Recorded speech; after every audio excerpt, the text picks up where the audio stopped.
રાજ્યમાં 48 કલાકમાં ભારે વરસાદની આગાહી। 48 કલાક દરમિયાન થંડરસ્ટોર્મની આગાહી। 30 થી 40 કિલોમીટરની ઝડપે ફૂંકાશે પવન।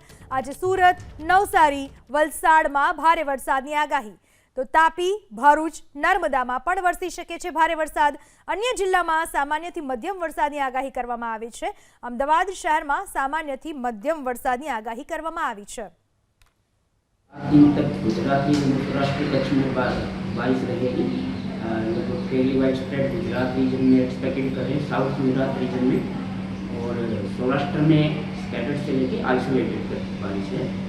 और जो डे 1 और डे 2 है, यानी कि आज और कल, इसमें हमने भारी वर्षा रखी है साउथ गुजरात रीजन में, जिसमें भरूच, सूरत, नवसारी है, तापी है, नर्मदा है। और कल थोड़ा सा वो नीचे भी एक्सपेक्ट कर रहे हैं, जिसमें नवसारी, वलसाड़ ऐड होगा, दादर नगर हवेली में भी एक्सपेक्टेड है। अगर थंडरस्टॉर्म की बात करें तो डे 1 और डे 2 में गुजरात रीजन सौराष्ट्र कच्छ दोनों में थंडरस्टॉर्म की उम्मीद है। साथ में गस्टी में भी रहने की उम्मीद है। 30 से 40 किलोमीटर प्रति घंटे की स्पीड से